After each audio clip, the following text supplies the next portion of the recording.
All right, now we begin today with a tragic assault. An Israeli border police officer seriously wounded early Thursday morning in an apparent car ramming attack. The attack just outside of the Kalandia checkpoint in Judea and Samaria, or the West Bank, just north of Jerusalem. Meantime, the 20-year-old officer rushed to hospital in Jerusalem, presenting initially with moderate injuries to his head and abdomen. Though while stable now, his injuries worsening overnight to a more serious condition. Now, as for the suspected terrorist, the 22-year-old resident of Kalkilia attempted to ram the troops as they were working to move illegally built structures built in the area. And after being spotted on his way towards them, the officers firing upon his vehicle, causing him to crash into a wall. He sustained moderate head wounds and was also taken to hospital for treatment, after which he was transferred to the Shin Bet for questioning. Jerusalem District Commander Doron Turgeman saying that while the suspected attack reminds us of the dangers posed by terrorists against the IDF and civilians alike, the troops' vigilance and quick and determined response was the key to saving lives. Now, speaking of terror, the terrorist who fatally shot 21-year-old Border Police Staff Sergeant Barel Hadaria Shmueli officially identified as a member of the Palestinian Islamic Jihad terror group. But more surprising, Israeli Ynet News discovering through Palestinian sources that the Hamas terror group in Gaza had been keeping the suspect in protective custody for weeks. Further, Hamas had imposed a gag order on the suspect's identity for fear of Israeli reprisal. Hamas is assuming, at least for now, that Israel will not attempt to assassinate him and risk an escalation of violence amidst ongoing ceasefire negotiations. At the same time, however, Hamas is believing that the suspect has been added to Israel's blacklist, and the suspect will likely go back into hiding should tensions begin to rise. The Islamic Jihad suspect is wanted in connection to the August 21 shooting of Shmueli along the border with Gaza. Originally believed to be a Hamas operative, the shooter approached the border in plain clothes, pulled a pistol from his underwear, and fired at Staff Sergeant Shmueli through a gap in the wall from point-blank range. Shmueli had been stationed on the border as a sniper, and he was laid to rest at the Kiryat Shaul military cemetery in Tel Aviv. Moving on, over the last week, a shocking display in Gaza as Hamas holds its end-of-days promise conference on how to run Palestine once they liberate it from Israel. Hundreds of thousands of Gaza residents working up a frenzy outside their Chamber of Commerce building in desperate hopes of getting a permit to work in Israel. The unemployment rate in the Strip is now reaching upwards of 65%, with the average daily wages in Gaza sitting at just $13 a day, as opposed to a minimum daily wage of $155 in Israel for unskilled laborers. Or to put it simply, a permit to work in Israel is akin to winning the lottery for the average Gazan. So, what does this mean for the true state of affairs between Israel and Gaza? Joining me to discuss, Head of Legal Strategies with Palestinian Media Watch, Lieutenant Colonel in the IDF Reserves, Maurice Hirsch. Thank you so much for being with us, Lieutenant Colonel. Hi, good afternoon. So what does this mean with respect to Gazan-Palestinian outlook towards living with Israel and Israelis? So I think the permits and really the rush to receive the permits exposes a few different subjects which need to be discussed. Some of them simply strategic, and some of them really at the level of national policy of where are we going forward. So let's stay at the basic tactical level. The Palestinians obviously want to work in Israel. It doesn't matter how much they demonize Israel. It doesn't matter how much they say they hate Israel. The truth of the matter is every one of the Palestinians in Gaza would prefer to work in Israel, where they get paid social security, they get insurance coverage, they get a decent wage at the end of the day, they get holiday payment. Really, in general, the conditions of Palestinian workers in Israel are far, far superior in their entirety, not only the actual wages, to those of the conditions of the workers in the Palestinian Authority in general, and in Gaza probably specifically. As regards really the next tactical step is, well, who are the people who are going to receive these work permits? What we've seen in the past is that the people who receive the work permits are those who are closely connected to Hamas. In many instances where the number of permits are limited, those who receive the permits are people who are specifically chosen and authorized by Hamas. It's not coincidental that some of those people are then involved in terrorist activity, whether it be funding Hamas via ostensibly legitimate commerce. That's how Hamas brings its money in. Hamas in Turkey, Salah Haruri buys a container, sends it to a legitimate businessman via Israel. The businessman comes into Israel, does his business. Hamas takes the merchandise at the end, and there you have terror funding for Hamas. Security issues, of course, are a serious concern that needs to be discussed. But many analysts are saying that this situation could be leveraged by Israel to undermine Hamas and, more importantly, Hamas terrorists. Can you speak to that strategy? Well, I don't think there's really much chance of undermining the Hamas terrorists in this idea.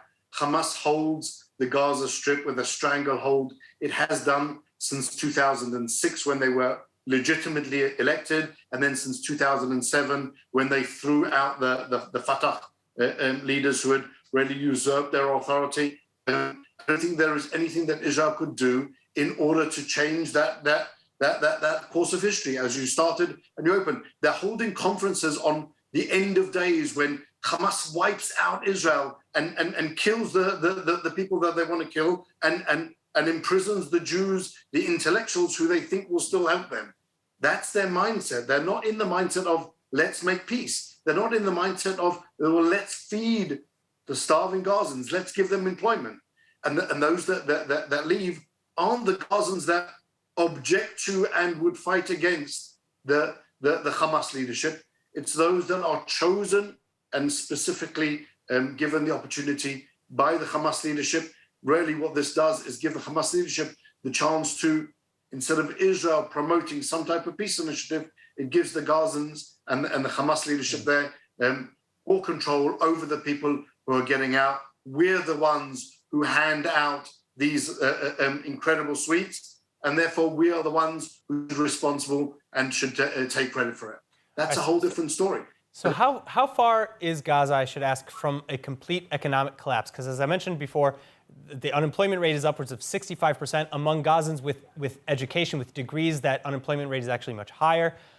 And what would happen along the Israeli border should an economic collapse in Gaza occur? Well, I think people have been talking about an economic collapse in Gaza for many years. Probably, I don't know if you remember, in 2000, I think in 2013, the UN published a report saying that by 2020, Gaza will be unlivable. Well, that's just not true. There is a reality of very high unemployment. There is a reality of poverty there, which is partly being supported and alleviated by the money that's been flowing in from Qatar and the money that's been flowing in from the Palestinian Authority. But really, when you ask who's responsible for the situation, it's really Hamas. And it isn't something which Israel should really take responsibility for. This is part of the largest strategic problem. In 2005, Israel pulled every single Jewish resident out of the Gaza Strip, removed every last one of the soldiers. For 15 years, 16 years, the Gaza Strip has been independent and could have developed itself in size and capacity and desire into the Singapore of the Middle East. But Gaza has chosen the path of Hamas. Gazans have chosen the path of terrorism.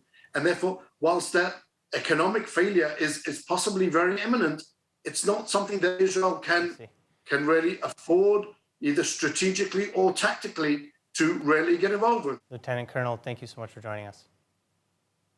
Thank you very much.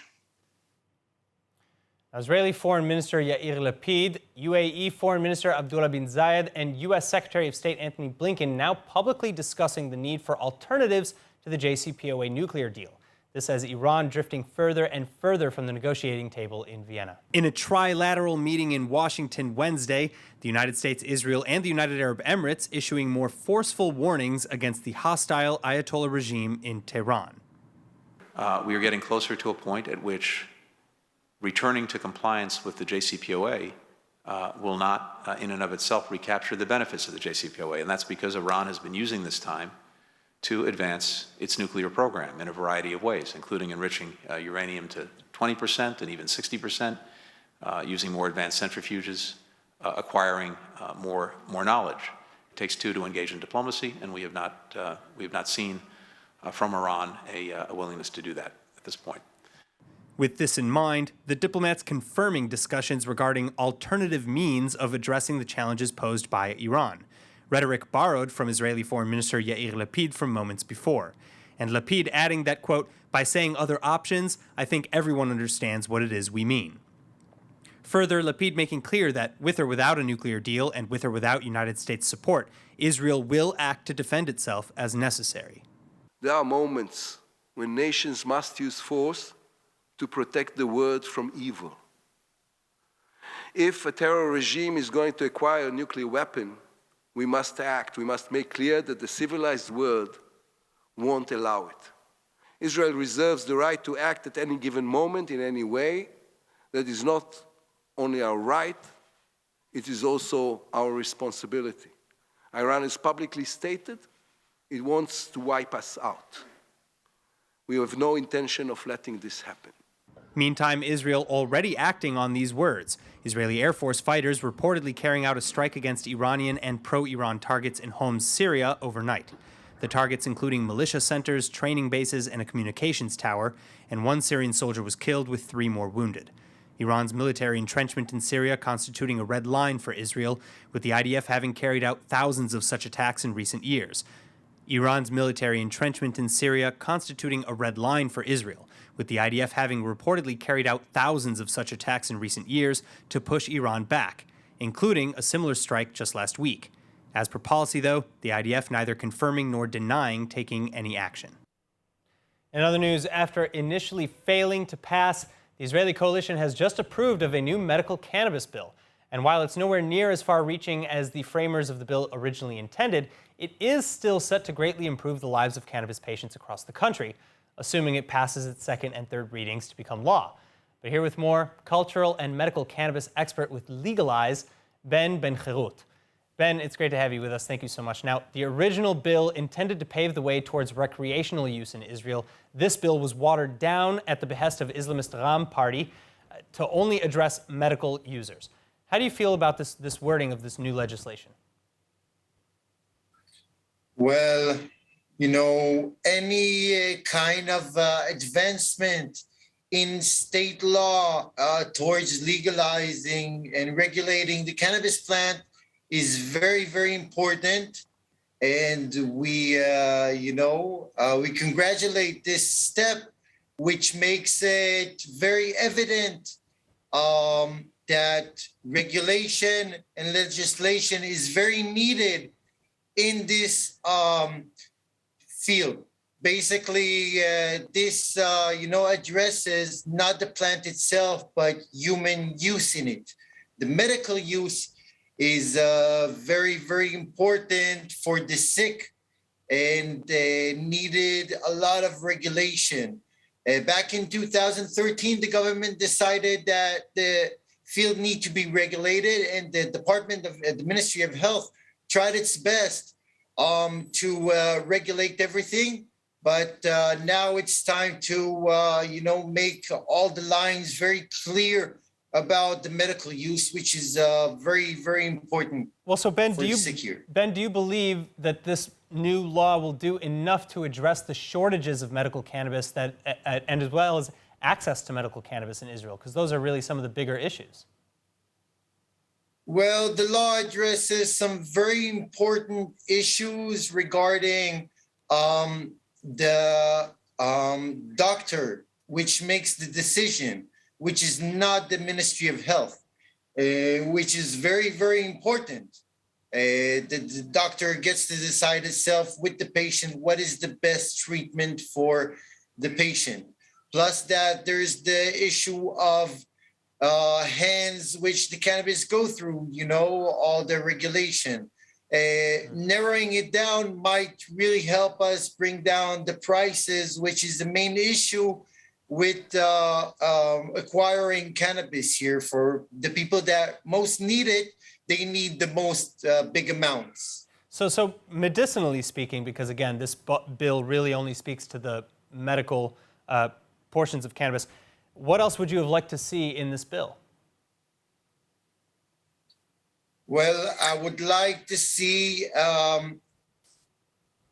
more addressing towards strain-related characteristics, saying like terpene content and more like personal guidance. There's no one during the process which guides the medical patient in cannabis consumption.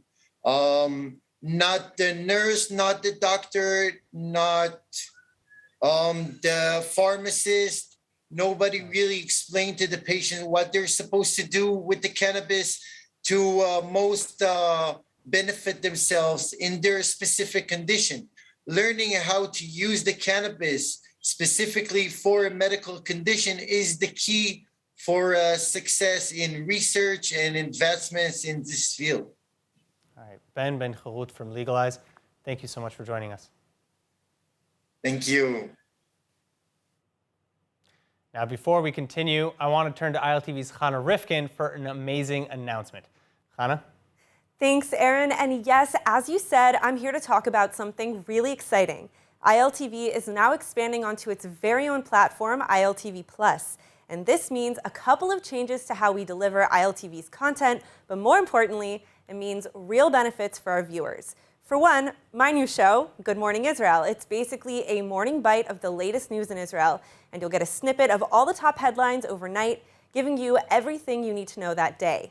It will be available exclusively on ILTV Plus Sunday through Thursday at 2 p.m. Israel time and 7 a.m. Eastern time. All right, now, ever since Isaac Herzog left the Jewish Agency to take up his post as Israel's president, the vacancy he left at the Jewish Agency as head of the group has yet to be filled. And then just this week, the frontrunner for the position withdrew his candidacy under accusations of misconduct while working as head of the IDF's Manpower Directorate. So who will be the new head of this nearly 100-year-old organization? Former Israeli ambassador to the United States, Ambassador Dani Ayalon, joins us with more. Dani, it's great to have you back with us. Now, first off, let's start with what the agency does today and how important is this organization? Okay, Aaron. Well, first of all, what the agency does today is helping Aliyah for Israel from all over the world, supporting Jewish identity and Jewish studies, Jewish education abroad in the different Jewish communities around the world, and Sunrise. This is pretty much what they do today. Now, are they really, or is it really necessary to continue? Well, first of all, we have to remember the Jewish Agency has been the most important Jewish organization until 1948, until Israel was established. And actually, this was the national institution headed by the famous and great first Prime Minister of Israel, David Ben-Gurion. They very much were the silver platter, if I may say so, that upon which the state was reestablished. But the question is whether we need it today. Well, when the state was still young, the claim was that we do need the Jewish Agency to operate in countries where Israel cannot, due to lack of diplomatic relations. And as you know, there has been this Arab boycott, and Israel has always been under onslaught of, I would say, political attacks by the Palestinians, the Iranians, radical Islam, and all their collaborators. So when Israel was not able to operate, this was the Jewish Agency.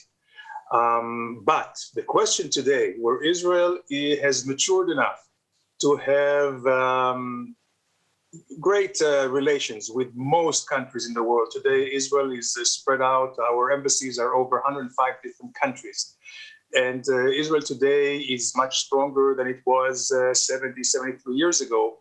The question is whether this organization is still necessary, or maybe it's redundant to what the government of Israel should do, or federations. For instance, Aliyah, government of Israel can do the Aliyah. By the way, and also for full disclosure, I was chairman of Nefesh B'Nefesh, which is doing Aliyah from North America. And I can tell you that Nefesh B'Nefesh is much more organized and more effective than the Jewish Agency when it comes to Aliyah from North America. So the question is, do we still need this very, very encumbered organization, bureaucratic, huge one, with thousands of employees, hundreds of millions of dollars budget? Do we really need that? Or this money can be better served if it was given to the Israeli people through the Israeli government. And how would you answer that question? Yeah.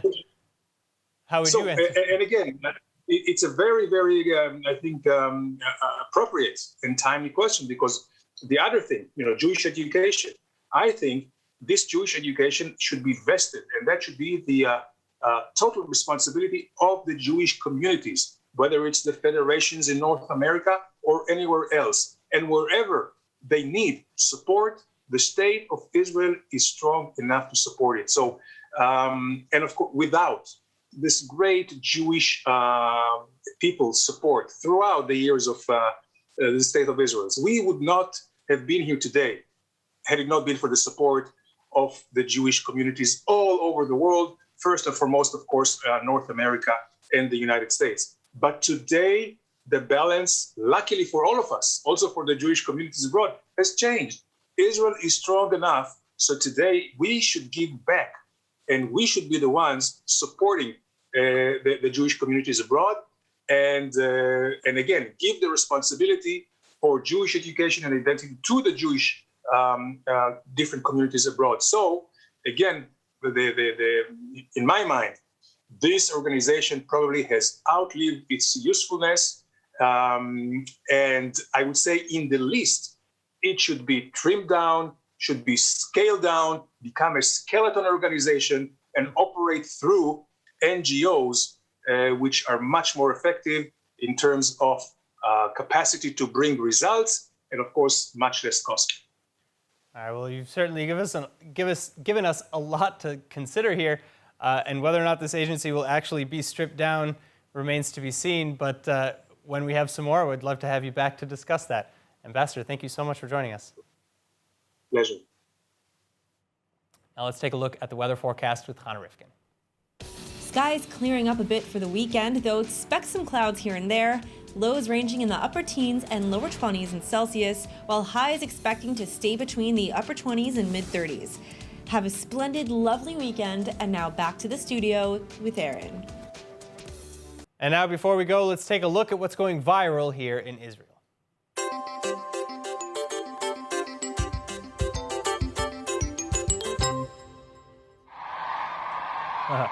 Now what you're seeing here with this cacophony of sound is one of the first migrations this season of 11,000 cranes flying this morning from Agmon HaHula in northern Israel. That's around Hula Lake in the northern Golan Heights area.